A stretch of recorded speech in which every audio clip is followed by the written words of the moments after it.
This episode is about a seemingly simple question. Was there a Joe Biden cover-up?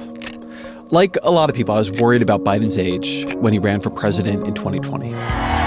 Folks, the people of this nation have spoken. They've delivered us a clear victory, a convincing victory. And so, like a lot of reporters, I found myself continuously asking top White House staffers during his presidency, how's Joe Biden doing? What's he like in the meetings? How's his energy? I always got the same answer. He's great, completely in command. His energy is amazing. These are people I'd known for a long time. I don't think they were lying to me.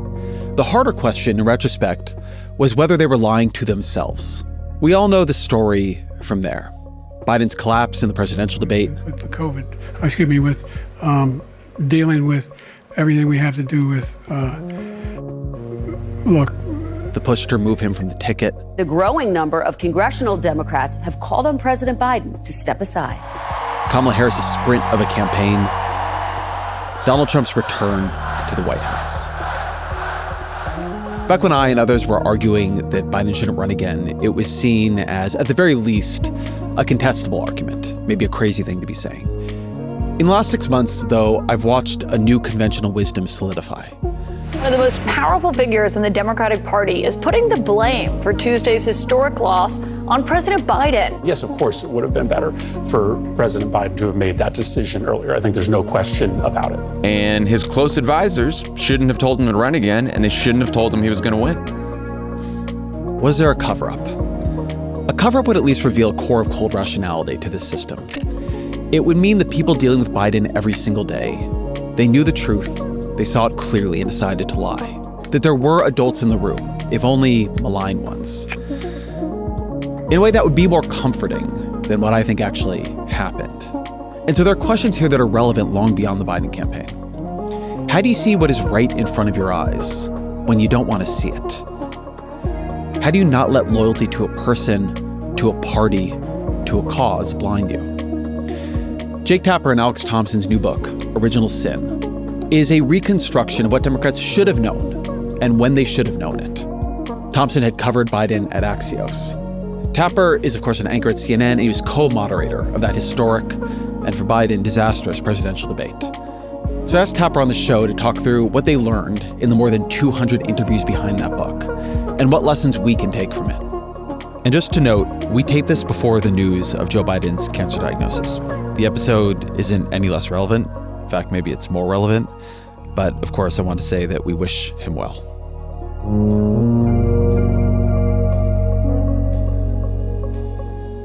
Jake Tapper, welcome to the show. It's great to be here. Thanks so much, and congrats on all the success of this. Thank you.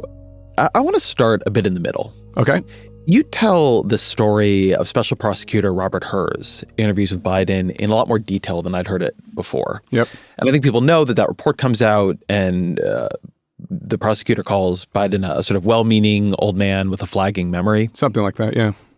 But which is nice, by the way. It's a nice description. That's not a mean description. That's an accurate, nice description. He could have been... Well, at the moment, it was taken as a very mean description. It was, yeah. So what was going on behind that description?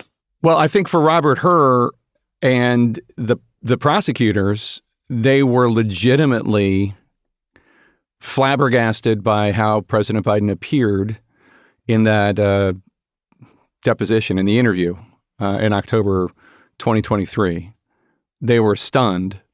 And I think they legitimately debated how he would appear to a jury. That I think they legitimately thought, if there's even one person that sees him the way that we see him, which is addled, we're not going to be able to get a conviction. I mean, what was happening in those conversations that he seemed so addled? Well, if you read the transcript of her interview, he is just meandering, unable to focus on the train of thought. He doesn't know dates. He's asked about a period that's significant for the investigation about, his holding and sharing information that is of a classified nature. So 2017, 2018. And first of all, he thinks that it is around that time that Bo died and that Bo was deployed. And it's not. Bo died in 2015, and Bo had been deployed years before that. And then second of all, he's just unable to place events. And Trump gets elected in November of 2017? 2016. All right. So, why do I have 2017 here? That's when you left office, January of 2017. Okay. But that's when Trump gets sworn in. Right. January. Right. Correct. Okay. Yeah. It's beyond just an avuncular, charming Irish Paul sharing anecdotes. It's a meandering old man. And in 2017, Bo had passed, and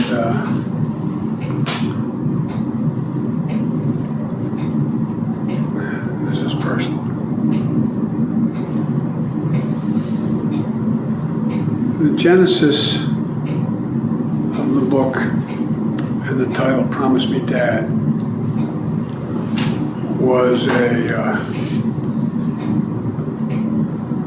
know you're all close with your sons and daughters, but Bo was like my right arm, and that was my left.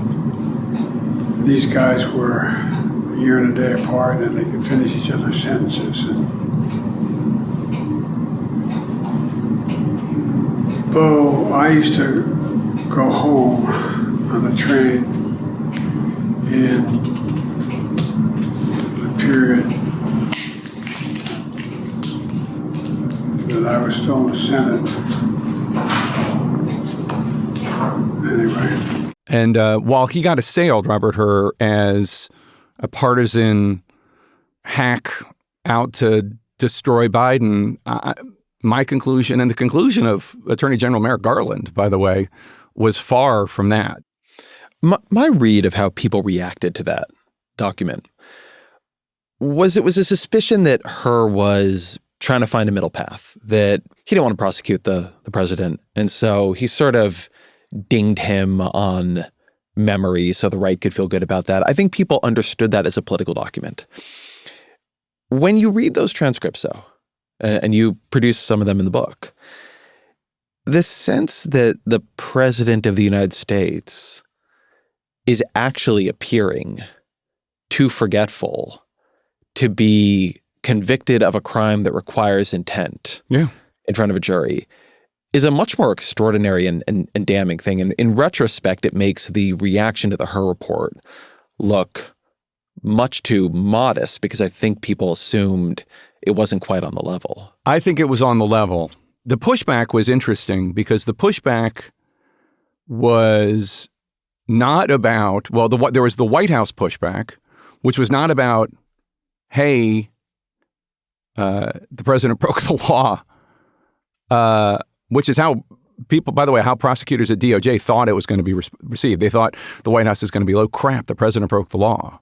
But the pushback was not on that, but that he was old, which I think is the tell from the White House. And the White House went to war not just against Robert Hur, they went to war against their own Attorney General, Merrick Garland. And Garland comes to the conclusion, and this is in our book, that ultimately Biden, even though he brought him on board saying he wanted a fair, just Attorney General and a Justice Department that had no fear or favor for anyone, Garland ultimately came to the conclusion that's not what he wanted. That's not what Biden wanted. Biden did not want an independent Justice Department. He wanted one that would protect him and his son. So I have this weird experience with this, which I happen to be at the White House on the day the Hur report comes out. Oh, wow. And I'm there doing a bunch of other reporting. But one of the things I'm there working on is a story that in my head at that moment is titled, Is Joe Biden Up to This? Because he'd been doing basically no interviews, not really doing press conferences.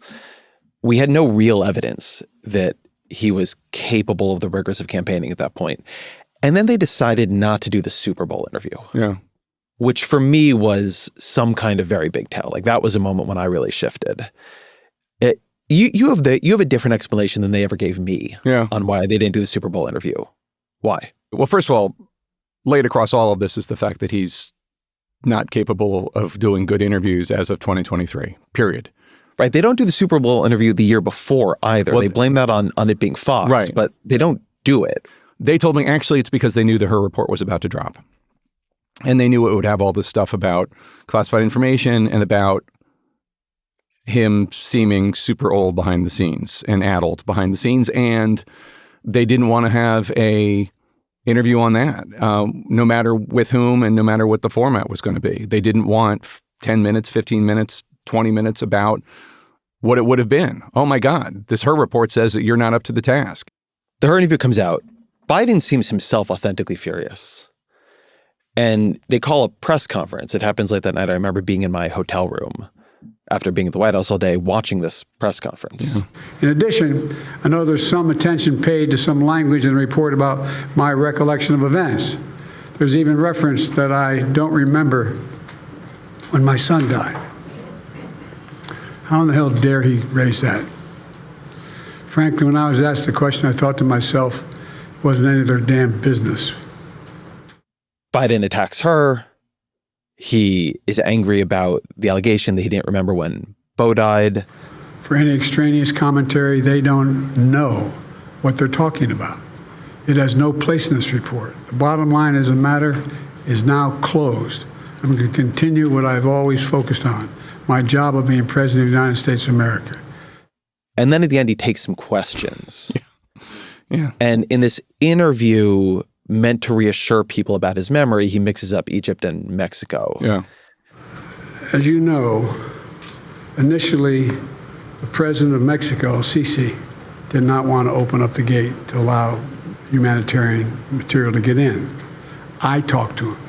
I convinced him to open the gate.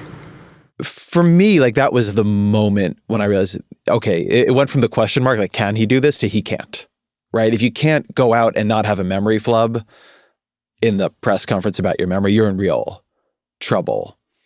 And I would note that what Biden said in that press conference was not true. To hear Biden tell it, Robert Hur says, do you remember what year Beau died? But that's not what happened. Biden brought up Beau. Where did you keep papers that related to those things that you were actively working on? Well, I don't know. This is what, 2017, 18, that area? Yes, sir. Remember, in this time frame, my son is either been deployed or is dying. And look, I can't imagine the grief he feels about Beau or his first wife and daughter. And that's also one of the subtexts of this book, obviously, or texts in this book, is that the two main areas where we think, according to top aides, that his diminishment happened the most had to do with times of extreme stress for Hunter in the summer of 2023 when the plea deal fell apart, and then the summer of 2024 when he was convicted of a crime in a Delaware jury, because in Joe Biden's brain, understandably, he thought there was a very real fear he was going to lose a third child, that Hunter was going to either overdose or commit suicide. And I'm not saying that as an excuse. I'm not saying that lightly, but I'm just saying this is part of what happened. That stress helped really deteriorate his essence. I think those parts of the books are really persuasive and sad. The reason I wanted to focus on this Her week is that, to me, it's a moment when a lot of things burst out into the open.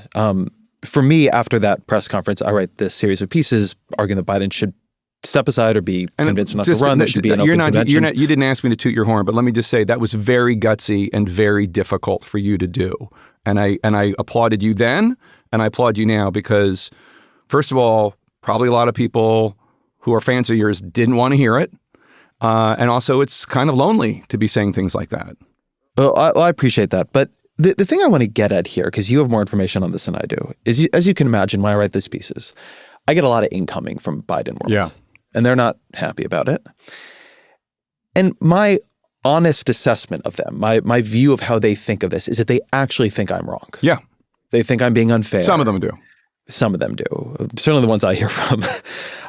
You're not telling me who you heard from, but I'll tell you that this disaster that happened with Joe Biden running for re-election and then the cover-up of what he was like behind the scenes, what Robert Hur saw, was orchestrated by Joe and Jill and Hunter and Mike Donnellan and Steve Ricchetti. And there are other people to a lesser extent, but those 5 people are the most responsible. Cover-up. That's the word I want to get at here. Yeah. One thing throughout this whole period, and for years before it, which was always a bad sign, is like a lot of political reporters, I am asking people in the White House constantly, how's Joe Biden in meetings? How's he doing? And they all say, fine, to a person, the line you often hear is he can perform the presidency, but he can't, quote unquote, perform the presidency. Right. His communication skills have degraded, but as a decision maker, he's better than ever. And it keeps a lot of people from writing what's sort of in front of your face. You think, well, these people are seeing things I'm not, right? If they tell me he's good in the meetings, I don't know if he's good in the meetings. Right. So when you say there's a cover-up, my sense of these people is that this is what they believed, or at least had talked themselves into believing. Do you feel most people were seeing him in meetings and he came off the way he came off with Robert Hur and they're just not telling anybody? Or is it something more psychologically complex going on here? Both. Yes, they were lying to themselves. They were lying to others. But it all, the definition of a cover-up is when you are hiding something that is an ugly fact. And the ugly fact is that the Joe Biden that we all saw at the debate on June 27th, 2024, did not just step out of nowhere. That was Joe Biden, and that was the logical consequence of what they had been hiding since, really, in a big way, since 2023. Look, I'm not saying that every meeting President Biden had, he came across as addled. What I am saying, what Alex Thompson and I, he's my co-author, Alex Thompson from Axios, what we are asserting is that there was, as far back as 2019, a Biden that was fine, and then a non-functioning Biden. And that from 2019 to 2024, the non-functioning Biden would rear his head increasingly. And what do I mean by non-functioning? I mean losing his train of thought in a manner that's uncomfortable. I mean not able to come up with the names of top aides or close friends. I mean not recognizing people that he should recognize. I mean not able at all to communicate to the American people. And I think there's a degree to which, and this metaphor was used by so many White House aides we interviewed, the frog in the boiling water. I think there is a degree to which people, as the water is increasingly turned up, they don't notice that it's getting hotter and hotter. And then we would hear from so many people who worked at the White House, then left, and then came back 6 months later or turned on the TV 6 months later, and they could not believe what they saw. I always feel like you can track this across the couple of elections. Biden rescues the ticket to some degree in 2012 after Obama's bad first debate with Mitt Romney. Biden mauls Paul Ryan. You can cut tax rates by 20% and still preserve these important preferences for middle-class taxpayers. Not mathematically possible. It is mathematically possible. It's been done before. It's precisely what we're proposing. It has never been done before. It's been done a couple of times, actually. It has never been Jack done Kennedy before. lowered tax rates, increased growth. Ronald Reagan. Now you're Jack Kennedy. Ronald Reagan. Republicans and Democrats. It's an exceptional debate. And he sort of gives a ticket, its mojo back before Obama's second debate with Romney. You go to the 2016 convention, I think he gives the best speech at the convention. His lack of empathy and compassion can be summed up in a phrase I suspect he's most proud of having made famous. You're fired. I mean, really, I'm not joking. Think about that. Think about that. Think about everything you learned as a child. No matter where you were raised, how can there be pleasure in saying you're fired? He's trying to tell us he cares about the middle class. Give me a break. That's a bunch of malarkey. By 2020, I thought his communication problems were already clear. There's a reason why he's bringing up all this malarkey. There's a reason for it. He doesn't want to talk about the substantive issues. It's not about his family and my family. It's about your family. And your family's hurting badly. If you're making less than, if you're a middle-class family, you're getting hurt badly right now. As even top campaign advisors told me and Alex, COVID was a disaster for the American people, but it was a blessing for Joe Biden's campaign in 2020 because he got to basically run from his basement. I mean, there were some appearances outside, but nobody was judging the size of the crowds. And a lot of the stuff was just done on TV. You mentioned some of the accommodations that his staff begins making for him. One of the ones that feels very striking is the teleprompter at what are usually impromptu fundraiser remarks. Yeah, I'm talking about like 40, 50 people. Yeah, do you want to talk through what that was? So his presidency starts off, he's still, we're all still in COVID lockdown. People forget the degree to which 2021 is still part of COVID. And note cards and teleprompters are just standard procedure for him. They become crutches to the degree that Democrats are getting phone calls in 2023 because he's doing small fundraisers, 40, 50 people, and his campaign staff is demanding a teleprompter. We have a Chicago fundraiser where the host doesn't want to have a teleprompter there, and they're like, this is the price of admission. And Biden will walk in, read from the teleprompter, and walk out. Sometimes he'll do a photo line, sometimes he won't. But it's very odd, and it's very weird, and that's not what happens in these fundraisers. The whole point of these fundraisers, if you're giving huge money to the Democratic Party or to a pro-Biden super PAC or whatever, is you're getting time with the stars of the event. And he's not really doing that in any comfortable degree, and he's making people feel very uncomfortable because why does he need a teleprompter to come in and talk for 10 minutes, something that anybody in politics or the media should be able to do, just talk for 10 minutes about whatever. And those become crutches to the degree that then they become also part of the cover-up, even if they didn't start out that way. What are other accommodations that the staff begins to make over the course of that term? The hours in which he's asked to function.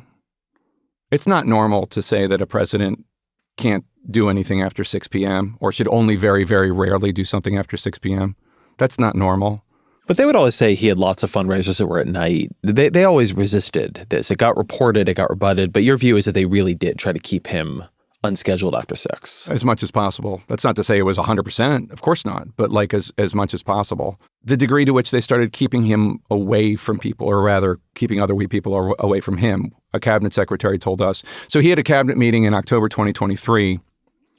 And then he didn't have another one until I think September 2024, after he had dropped out. Why would he keep the cabinet at bay? Why? We had a White House staffer say, somebody who left because they were so upset by what was going on, that there was a very purposeful decision to just limit his interactions with anybody who wasn't in the Politburo or a must visit. Who makes a decision like that? Well, because I don't get the sense Joe Biden himself believed Joe Biden was diminished. I don't know what he's aware of. I don't let him off the hook because I'm older than you, Ezra. I'm 56. How old are you? 41. Okay. So You look great, Jake. Thank you. I appreciate it. I'm not capable of doing things that I was capable when I was 41, both physically and probably mentally. I find myself stumbling a little bit more on the teleprompter than I did 5 or 10 years ago. It just happens. It's just part of aging. I only say this because I'm aware of my limitations. I don't believe that Joe Biden is not aware of his limitations. My sense of Joe Biden's belief about himself is not that he has no limits. He knows he walks more slowly and might fall, and they change the way he gets off the plane, that kind of thing. But that he is not sitting there thinking, I am addled. I am losing it. I have to limit my meetings. No. Someone is doing, if you are saying someone is doing that, who is doing that? Because you just said a minute ago, right? Mike Donnellan, Reelected, from everything they say in public, they seem to believe he could have been president through the end of this term. So, which is crazy. Fair enough. It's but crazy. I believe on some level they believe I believe that they believe it too. So when you say somebody is deciding to limit his meetings with other people, Who is deciding to limit his meetings with other people? And are they saying this to the rest of the staff? Does a memo go out? Like, what is going on here? So, as JFK quoted after the Bay of Pigs, success has 100 fathers and defeat is an orphan.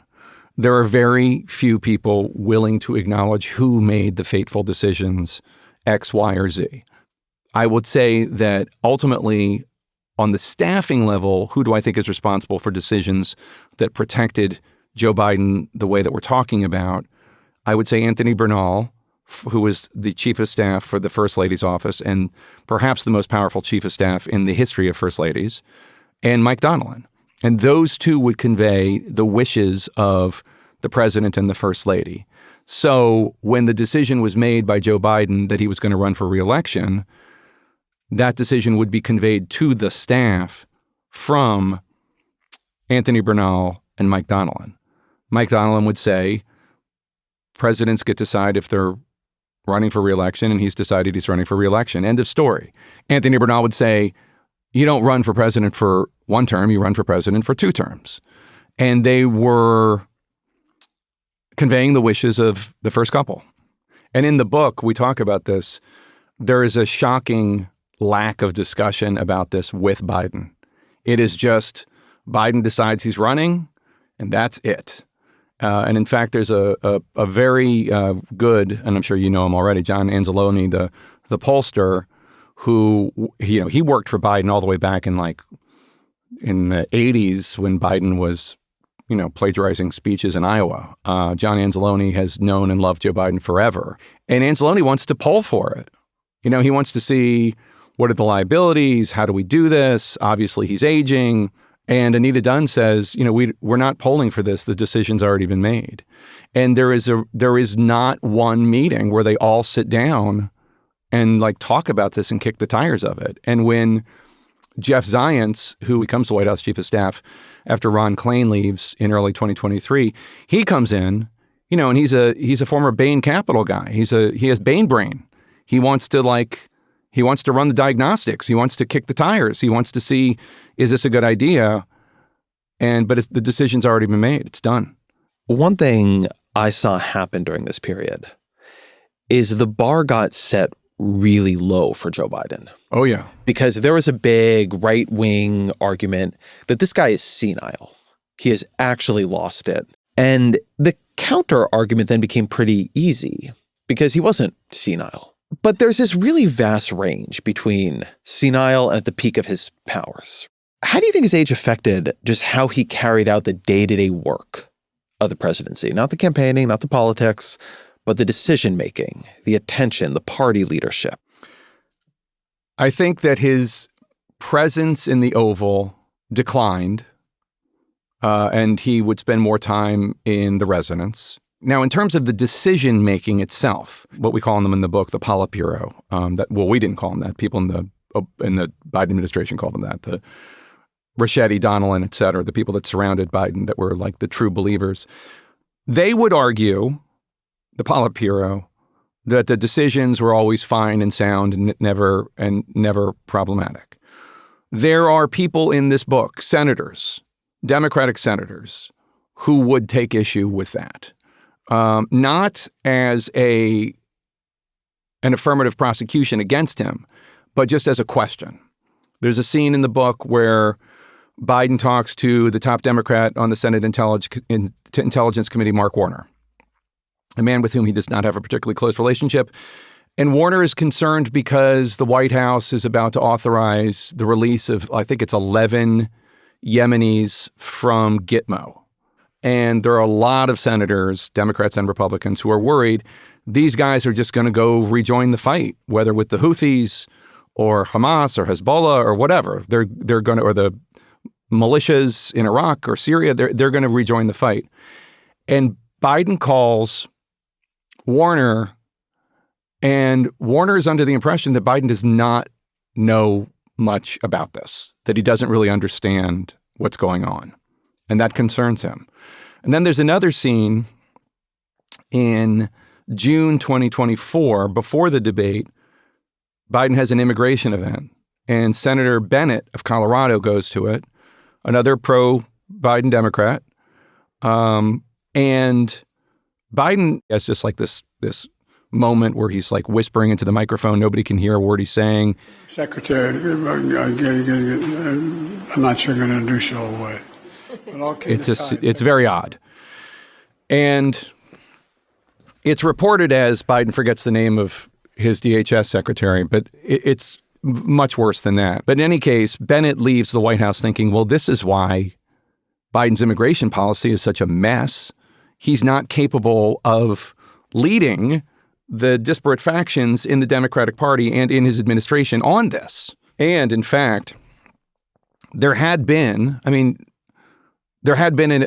desire to beef up border security at the beginning of the Biden administration, and that kind of just like faded away. And Secretary Mayorkas and others never knew why. It just went away. And Bennett's overall conclusion is this did have an impact on the country. I want to pick up on the Bennett vignette because I took note of that too in the book. This binary, I guess, that they created between can you make good decisions and can you do the superficial theatrical dimension of the presidency. One is real presidenting and the other is just BS the media cares about.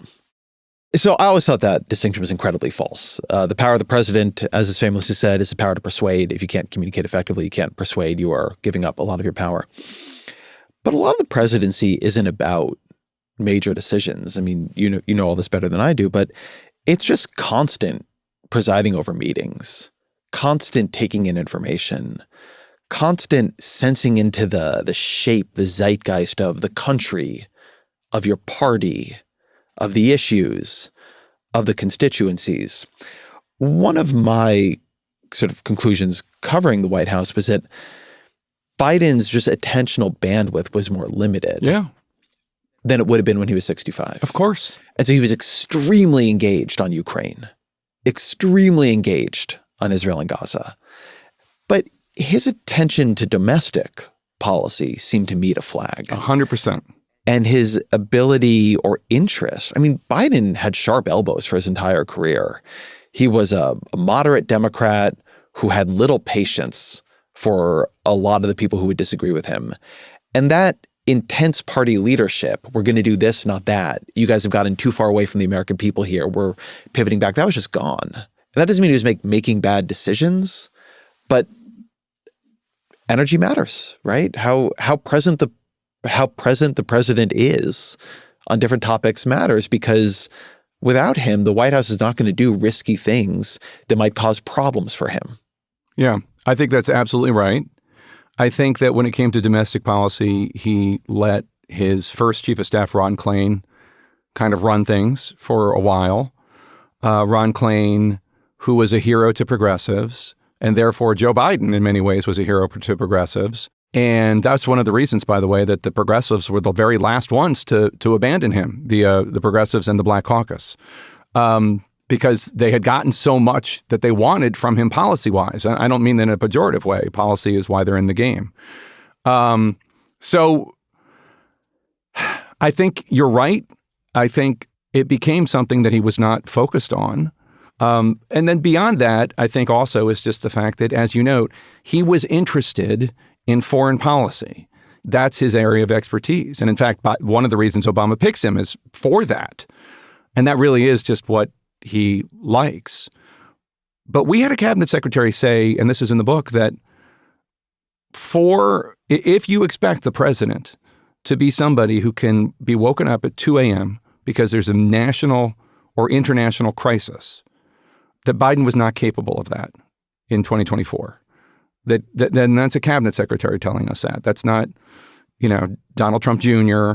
It's not Steve Bannon. It's a Biden-loving Democratic cabinet secretary. Did this person believe that at the time, or do they believe it in retrospect? At the time. I mean, I the way they presented it to me, they didn't say it to us. I mean, 99% of this book was told to us after the election. Mm-hmm. As you know, very frustratingly, they got really honest after the election. And before that, they were either not so honest or elusive or didn't return calls and texts. But, we interviewed more than 200 people, and that was almost all after the election. But yeah, I mean, we have cabinet secretaries in there talking about something happened. They kept them at bay, and one of them saying that they didn't think that he could be relied upon to handle that 2 a.m. phone call, which is actually a very terrifying thought. It seems to me that in the campaign, the most consequential decision made after Joe Biden decides to run for re-election. Which is a huge decision, but yes. Although, as you say, doesn't even seem to have been a decision at all in the sense that there was a process, a conversation. There was no process, but it was a decision by the president. Is the decision to go for a June debate. Mm-hmm.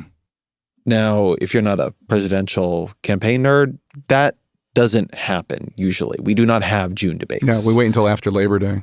Yes. How does the June debate happen? Because in a way, it's a show of confidence. It's a complicated process, and there are lots of different parts. One of the parts is that both Trump and Biden had lost all confidence in the Commission on Presidential Debates. So they had discarded it. And so it was really for the networks, every network for himself or herself, trying to get a debate. There was an eagerness by both Trump and Biden to start the presidential campaign.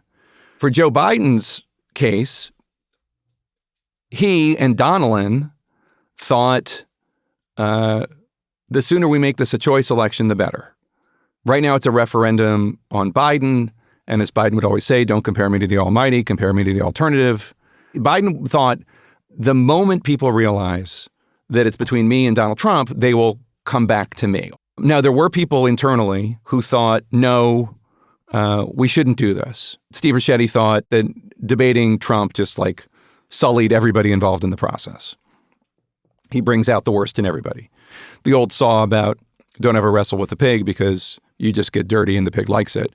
And Anita Dunn initially, and Jen O'Malley Dillon, his campaign chair, didn't want Biden to debate Trump for any number of reasons. But then the Her report dropped, in which there were serious questions and a permission structure for folks in the media to talk about the aging issue. And then Anita Dunn thought, okay, we do have to do this. We have to show that he's okay and he can do this. And that's where the June debate came in. An eagerness by Biden to change the subject from himself to Donald Trump. So on some level, doesn't the June debate imply this is not a cover-up, that they believed he could do this? I would say it was malpractice by his people, and the degree to which they were not honest with themselves about Joe Biden's abilities and such is kind of striking. The evidence for the fact that it was a cover-up is the fact that we were also shocked by what we saw on the debate stage on June 27th, when in reality, that was not a shock to people who had seen him like that behind the scenes. You were right there. Yeah. I mean, you're moderating this debate. Yeah, co-moderating with Dan Abash, yeah. Tell me about your experience of it, because on some level, I was a little bit shocked by everybody's shock. Oh, really? That's funny. I guess because I had done this thing after I'd done these pieces, and before I did these pieces where I went back through all of these speeches and looked at all these clips and came to the view he really wasn't looking good quite often. But what's it like for you being there? You're co-moderating that debate. Yeah. It begins. He walked, well, first before it begins, he is late showing up. We're in Atlanta, in a battleground state, Georgia. The Biden won in 2020 and Trump won in 2016. And both campaigns and candidates had been offered walkthroughs. Donald Trump shows, and neither of them show up on time, of course, but the time for them to show up was still, laughably early. It wasn't really necessary for them to show up as early as CNN asked them to be. But Donald Trump shows up and, whatever you think of Donald Trump, he's a pro. Which one's my camera? What if I want to ask a follow-up? What if I want this? What do I do? When he's talking, when Biden's talking, is the camera on me, et cetera, et cetera. Now, I'm supposed to go out. The debate's starting at 9 p.m., which, by the way, was another shocker to me when I found out that they had agreed to do a 9 p.m. debate for an hour and a half. I thought to myself, that seems late. That's late for me. Like, how is it going to be for Joe Biden? I mean, I understand Donald Trump runs on some energy force that I don't understand, but That's late, but okay. I guess they know what they're doing. I think there is a degree to which of, I guess they know what they're doing, infected the heads of so many of us covering him.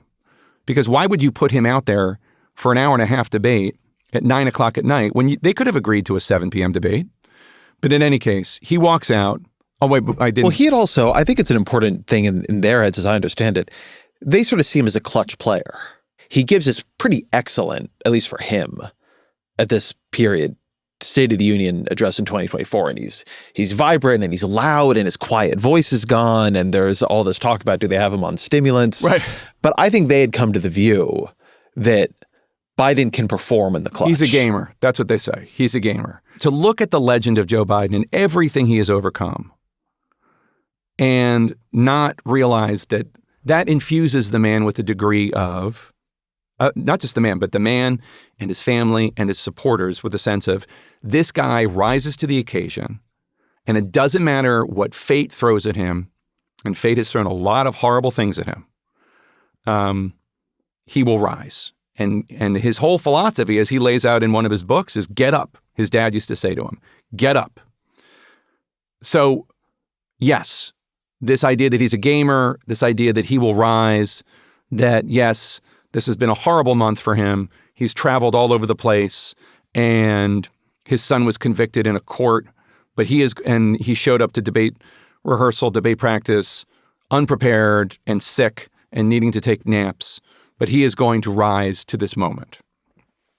Okay, yeah, I get it. That's how they think about these things.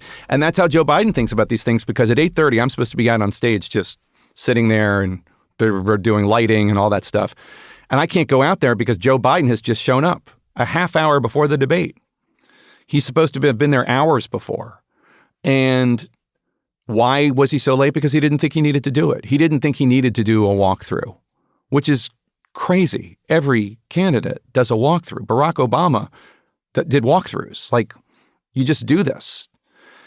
So he walks out, he hobbles out, he does that shifting thing, shuffling thing, seeming really old, but I had seen him, so I was not surprised. He starts talking. He obviously has a cold. He sounds awful. His voice is already thinner and reedier than it had been, but now it's really bad. His first answer is whatever, it's fine, serviceable.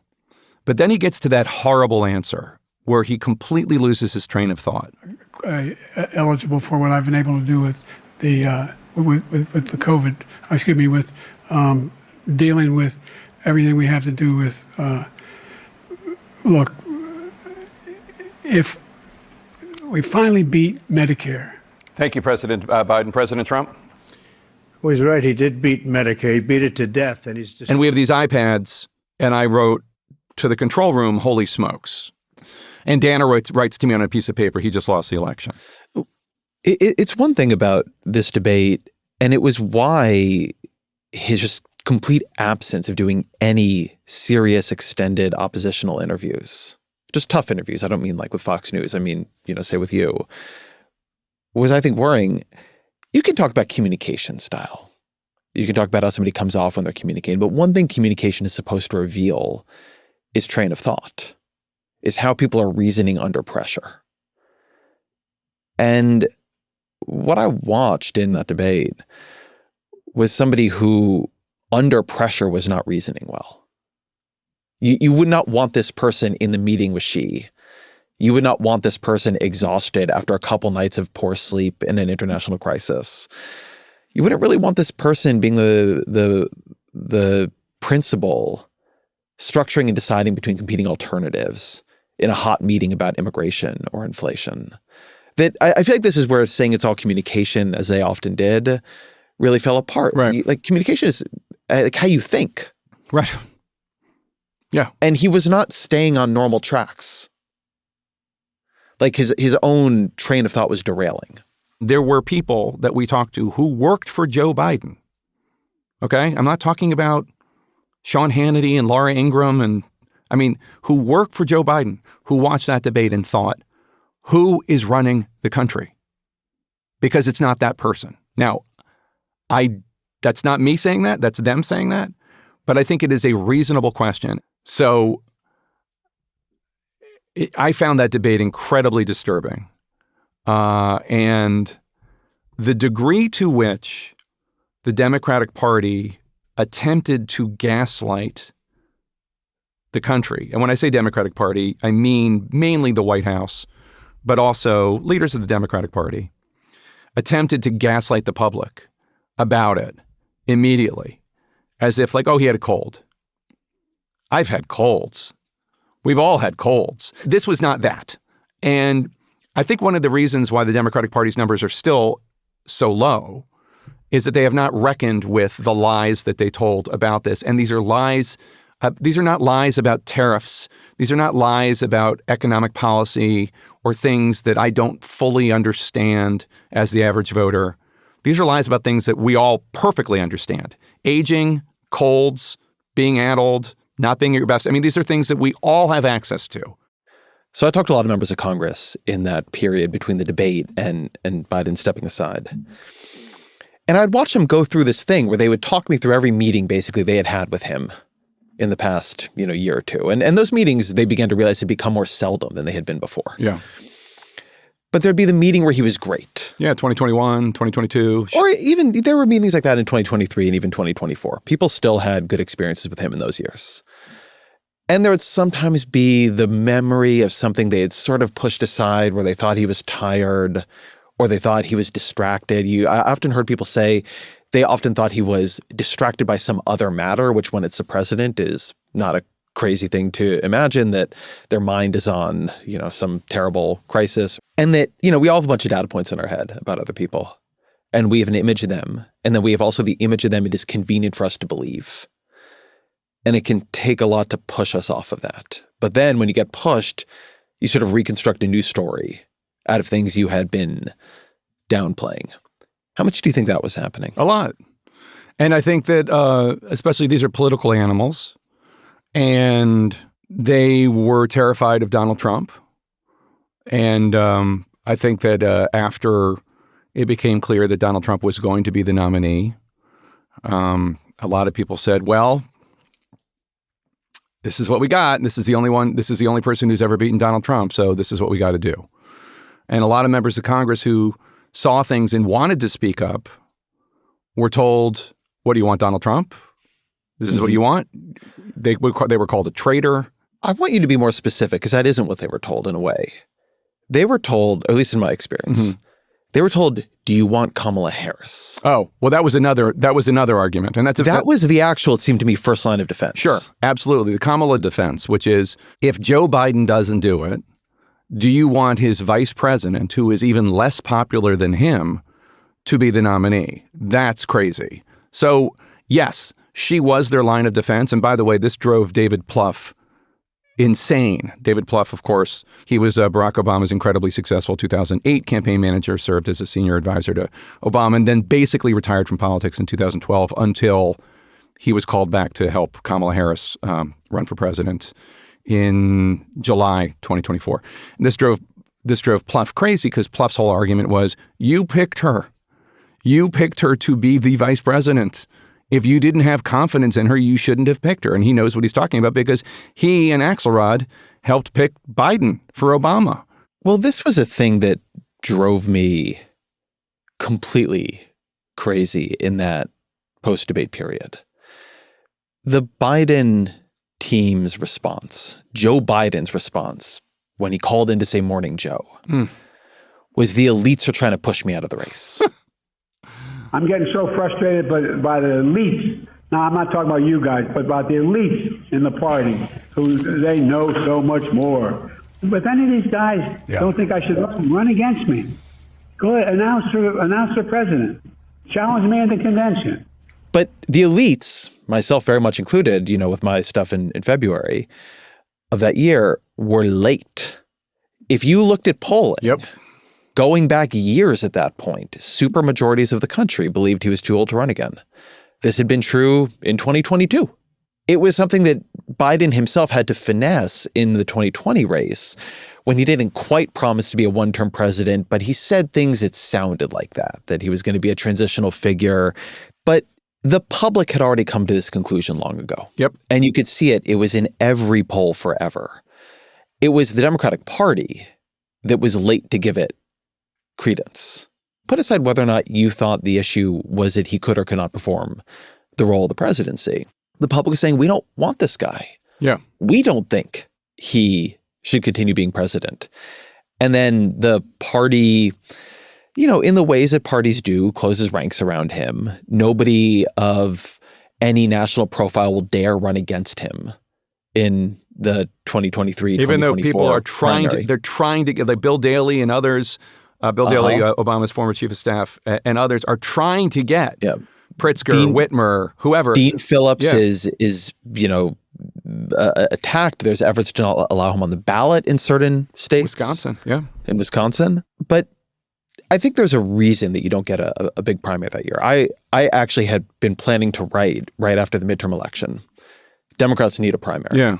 Just to see if Biden is capable of running again. You just can't give this to him without testing his capability to campaign. But Democrats were so thrilled with how they gained some ground in the Senate in 2022. They held down losses in the House. And even though Biden hadn't been in any super significant way out there on the campaign trail, even though his approval rating was the main thing the Democrats had to get over, the sense was, oh, Biden did it again. He was underestimated by the media again. He was underestimated by the politicos again. And here he is, and he led his Democratic Party to a much better midterm result than Barack Obama did in 2010, than Bill Clinton did in 1994. Yep. That's what Ricchetti and Donilon would tell everybody. Yep. And you just felt like all the energy out of the possibility of anybody primarying him, who is a sort of serious national figure in the party, drain, right? It was just gone. I would add on the midterms, there is a lot of evidence that they went the way they went despite Biden, not because of Biden. That the two main things that Democrats had going for them were, the Dobbs decision, the overturning of Roe v. Wade, which resulted in a lot of single issue voters very mobilized by the abortion rights issue. The Republicans had less than stellar Senate candidates and in some cases House nominees too. And that's really one of the reasons why I think that midterm went the way it did. This is one of my sliding doors moments in recent American politics. Imagine the red wave had hit. The Democrats get wiped out in the House. They get wiped out in the Senate. Biden does not look like some uncanny political genius. And also the party has to take his unpopularity seriously. So Biden is unpopular by this point. And I'm talking to his people, the same people you're talking about here, after the election, and asking them, okay, well, what are you taking from this? What's your read of this? Mm-hmm. And they are telling me directly that this proves that presidential approval has decoupled from election results. That the fact that Biden is low 40s, high 30s, that in this era of highly negative polarization, with a Democratic Party that's highly committed to beating Donald Trump, to restoring abortion rights, that the fact that Biden is unpopular, well, you just saw the midterms. Unpopularity doesn't tell you that much about how the election is going to turn out. And so there also isn't then a need to address his unpopularity, to do a kind of big center pivot in the way that Bill Clinton did after 94, in the way that Barack Obama did after 2010, a thing that annoyed liberals in both cases, but was part of them confronting the fact that voters did not seem to be buying what they were selling. That also feels like it was very, very significant. Yeah, absolutely. First of all, do all your listeners know this 1990s Gwyneth Paltrow movie, Sliding Doors? Are they all familiar with it? I mean, you can tell them about it. Well, it's just a question about like she walks out of a subway and she lives one life and she stays in the subway. She lives another. It's a great movie, but I just wanted to make sure. I similarly date myself with Gen X references, and my staff is so much younger than me. They look at me blankly all the time. I just wanted to... You know what? The truth is, I don't think I've ever seen the movie. I don't think I have either. It's just a even though I said it's a touchstone. great movie. Yeah. It's and you can't trust the media. By Jake. reputation, it's a great movie. Let me just say by reputation, and it's great enough that Ezra's referencing it in 2025. Yeah, I think that is very wise. I also would say that Mike Donilon, who came up as a pollster, it is one of the most interesting things about him and his character that so much of what he does is based on gut and not data. Battle for a Soul of America, that's gut.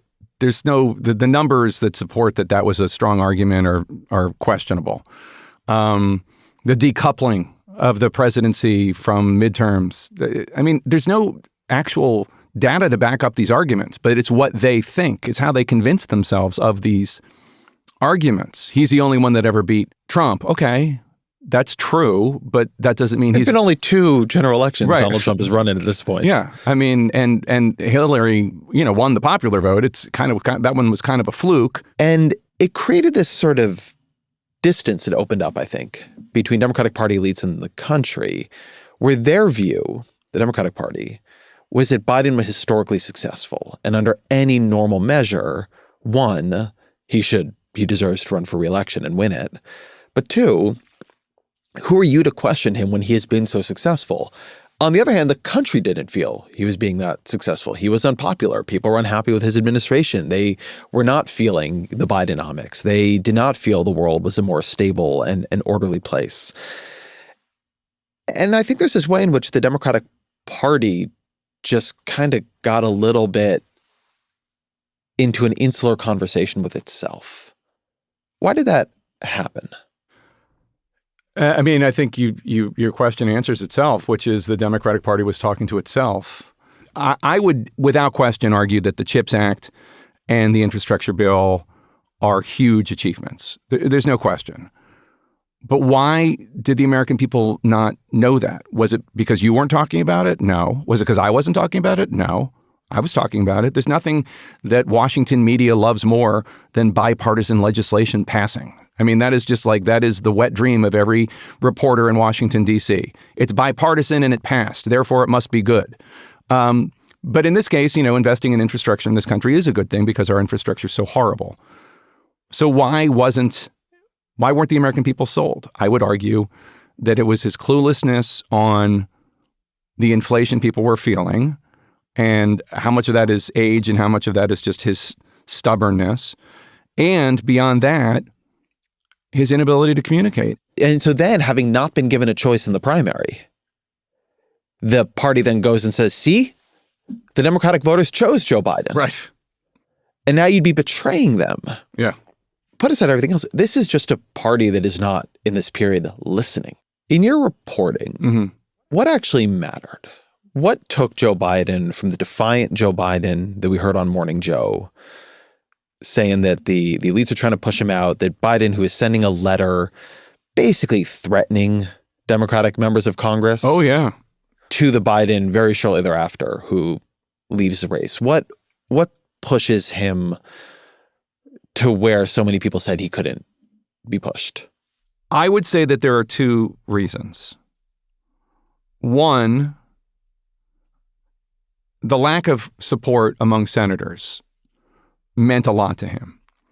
And there is a meeting that the Senate only gets, well, they want one with Biden, but they don't get it, and they only get one with leaders of his campaign in the White House that was very telling, by the way, when they wouldn't send Biden to that meeting. Yeah, of course.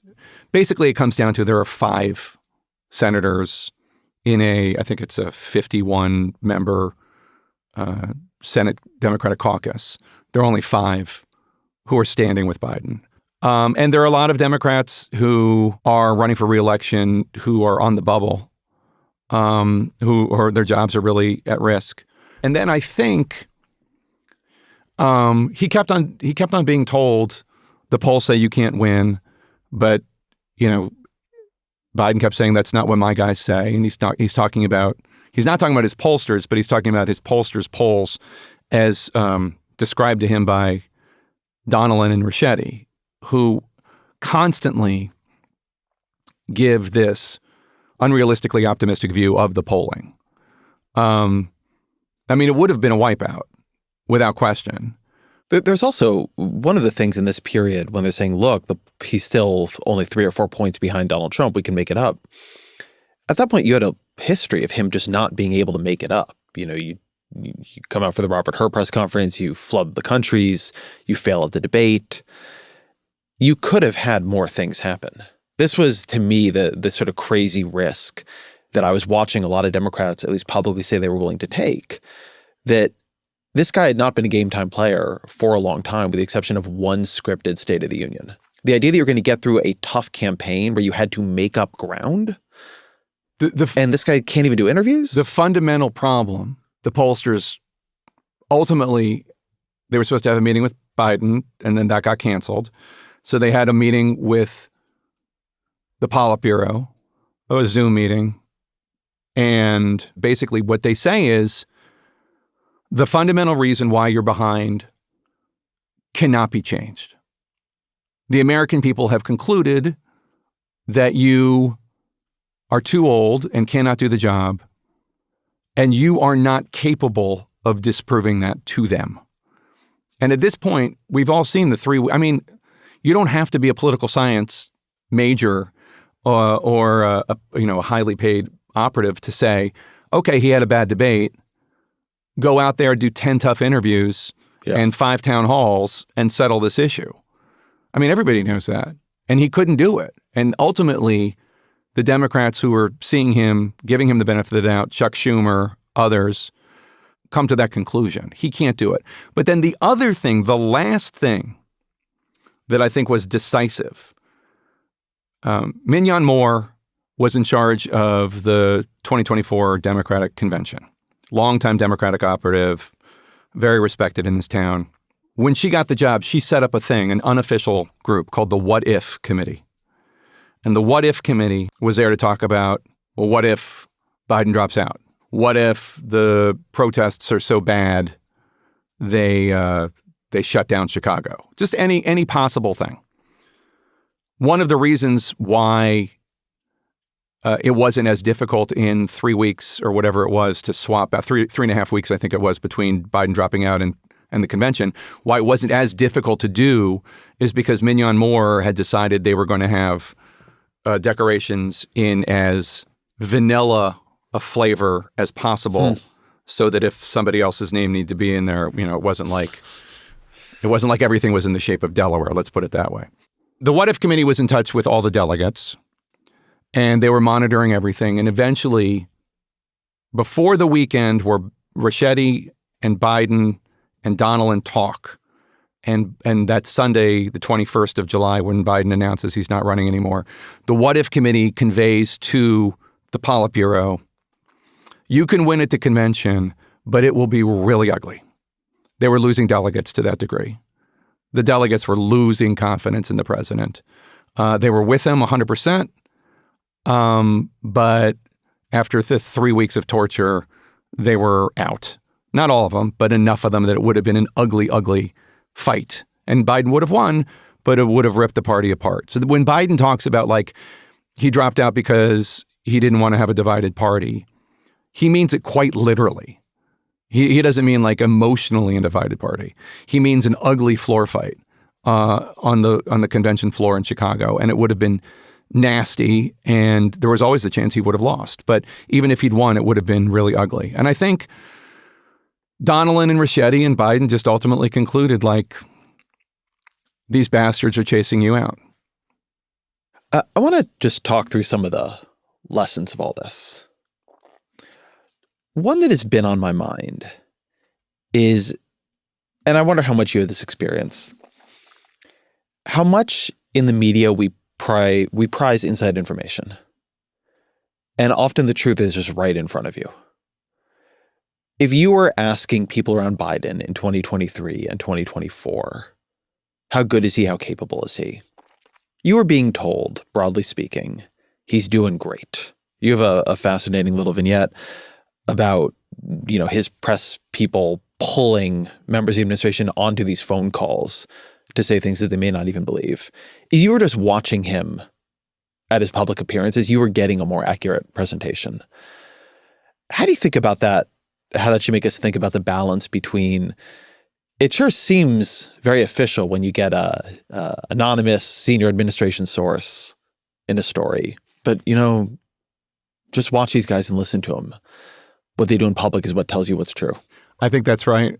We have a senior Democrat in the book, in the first chapter, who talks about how he would call seeing what you're talking about, his inability to communicate in a way that you would want for a president. And he would call inside people, Donnellan, et cetera, and they would all say, he's fine, he's fine, he's fine.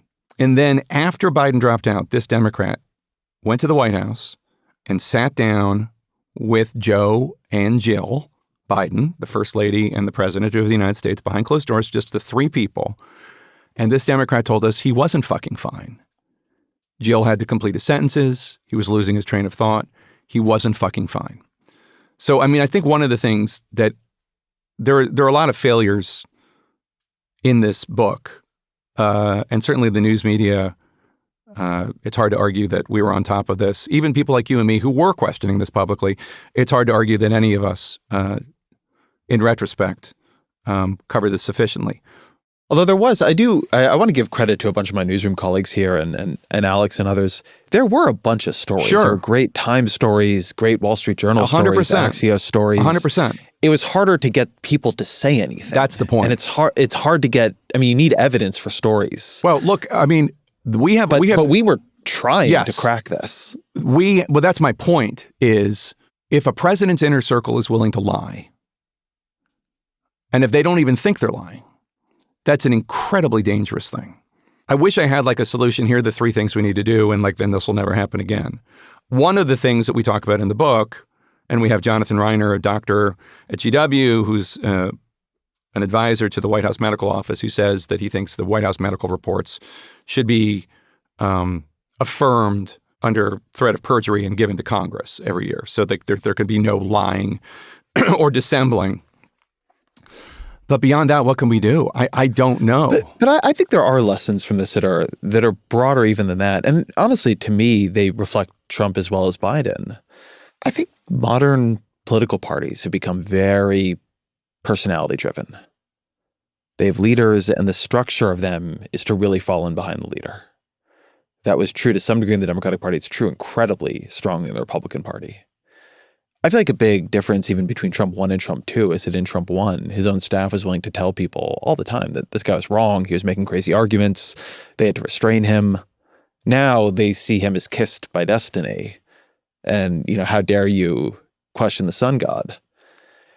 And I think that recognizing as a structural mode of failure that parties have a lot of trouble saying what is just obvious to everybody in front of them is a thing to grapple with, because I feel like Democrats would not admit what just everybody knew about Joe Biden. And now I'm watching Republicans not admit that, what everybody's always known about Donald Trump, that he's erratic, he's all over the place, that the stuff he says often doesn't make sense, that he's surrounded by yes men and sycophants, that the parties have just become too weak. They can be so easily taken over by whoever leads them. Yeah, it's not just the parties, though, right? It's all of the things, all of the structures that are supposed to, all the institutions that are supposed to structurally check any leader to one degree or another failed. I mean, Congress, there are any number of moments that one could point to of interviews or weird moments where, let's say, Hakeem Jeffries and Chuck Schumer should have marched up to the White House and said, what the fuck is this? Like, what is going on? And they didn't. So it was on them. But then also, like, donors should have been able to look at Biden any one of these moments and say, what's going on here? But the modern presidency, in addition to the weakening of the party, I mean, I'm sure you know the name of the Democratic National Committee chairman during the Biden years, but I bet 99 out of 100 of your incredibly smart listeners do not. It was Jamie Harrison from South Carolina. And we have a vignette where Biden doesn't even know Jamie Harrison's name. Although, what disturbs me so much about that vignette There was no stronger Biden defender in this period than Harris. Still to this day. Saying, what you do is you protect your quarterback from getting sacked, right? Treating this as if the question is loyalty. To this day. As opposed to the country itself. I thought Jamie Harrison covered himself in dishonor in this. Harrison is still out there saying that the mistake was having Biden step down from the ticket. That's a little bit what I mean when I talk about this is a thing people have to begin thinking about in the structures of their parties. I mean, look, Laura Trump was co-chair of the RNC. I think you're right to say Congress is probably where authority to check things like this should lie, and people need to be able to speak a bit more freely. But when you look back at just what people were willing to explain away, to cover up, to talk about this as if the point of politics is your loyalty to the politician and not what the country needs from them. Right? The number of Democrats who made arguments like Joe Biden has had our back. Now we have to have his. I know, what the hell does that even mean? The point of the party is to come up with a candidate who is the best person to lead the country. And if you're a Democrat, keep the country out of Donald Trump's hands.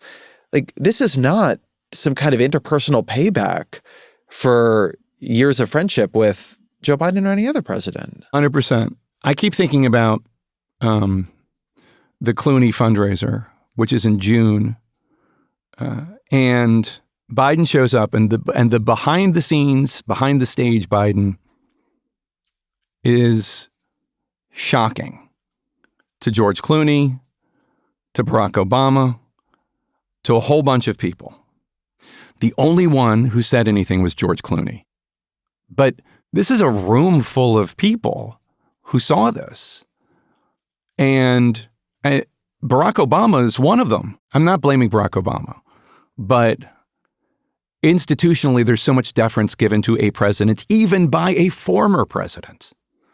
I don't think it's healthy for this country. So you're talking about the weakness of the parties, and I agree. I also think that the strength of the presidency in this regard is a problem. Well, in a way, no one is saying anything because no one is saying anything. It's such an obvious dynamic that it barely bears pointing out. But people look to each other to see what is safe to say. And if you watch Dean Phillips get defenestrated by the party,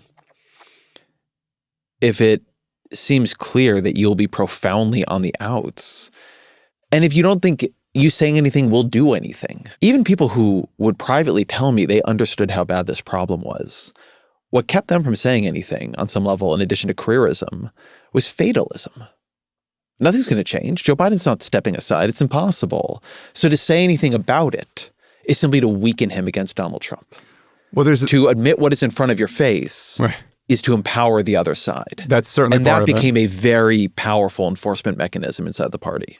Right. And in this time of silos and social media, the fear of being labeled, MAGA Ezra, or whatever.